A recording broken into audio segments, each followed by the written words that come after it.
in Portage State Park, which is almost up to the Canadian border. Like, I can see the border crossing. So cool. So I'm gonna go check out the visitor center. So that's how you get to Grand Marais. This is Highway 61. And this is where the National Monument is. And we're way up here at the state park.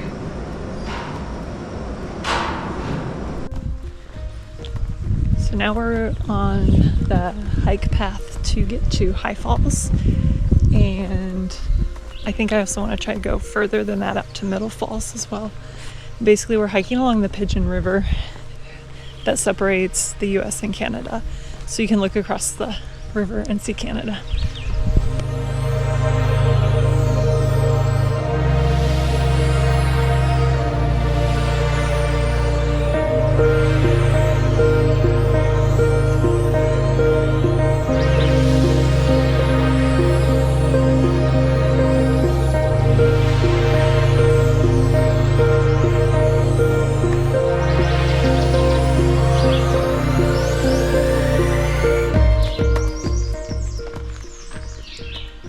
I'm somewhere here, and I want to go out to High Falls, and then I'd really like to go on to Middle Falls Loop also. So we'll see how it goes.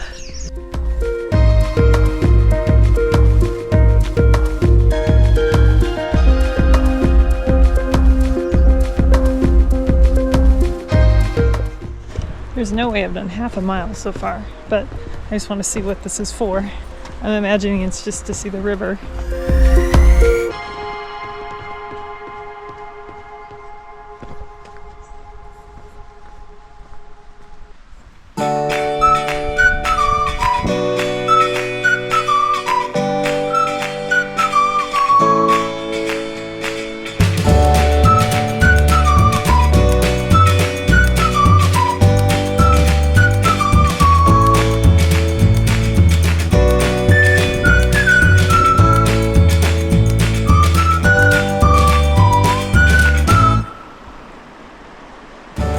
So this is the Pigeon River, and that's Canada.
So that was High Falls, and it's estimated to be somewhere between 100 and 130 feet tall, and averages 3,200 gallons of water per second. That was impressive. That was so amazing.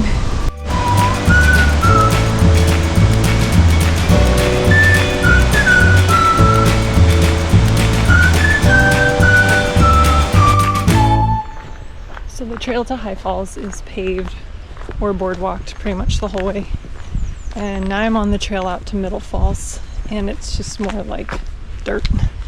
They said you gain 300 feet of elevation each way, and then there are some steep areas of the trail. So yeah, I'm excited to see Middle Falls, although I don't know how anything could come close to High Falls. That was so cool. I love it.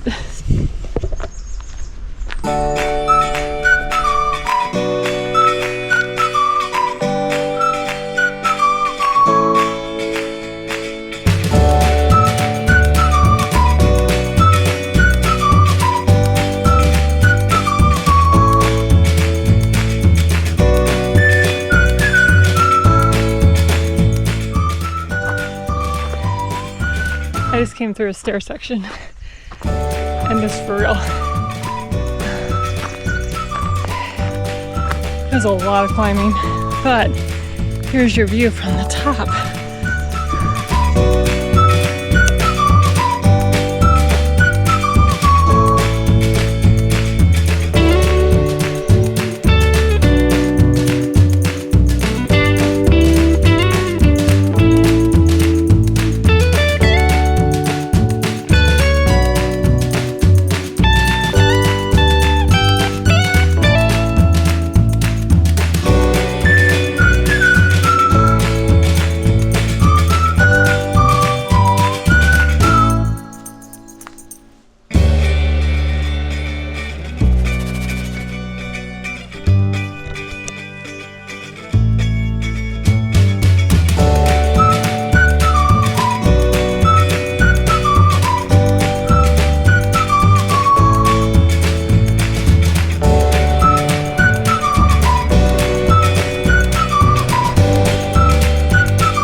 Behind me is Canada.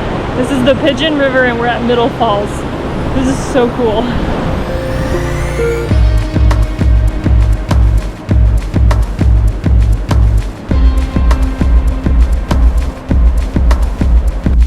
So the first time you come to what looks like the beginning of the loop, it's actually the lookout. So you'll want to veer left unless you want to do the lookout. And then when you come to the next sign like this one is the real loop. Some people recommended from the ranger to go this way because of the view of the falls as you go around, and I highly agree. It was really cool to go that way. So when you hit the loop, I'd recommend going counterclockwise. It's a warm hike and it feels really long. It's not that long, but it was totally worth it. Those falls were so cool. Unfortunately, I spent more time here than I planned, so I don't think I'm going to make it to the National Monument today. Well, by the time I get back to my car, and I have other things to do before camp tonight, so I got to make a decision about tomorrow now. But it was worth it just to spend more time here at the Grand Portage State Park. It's a very cool place.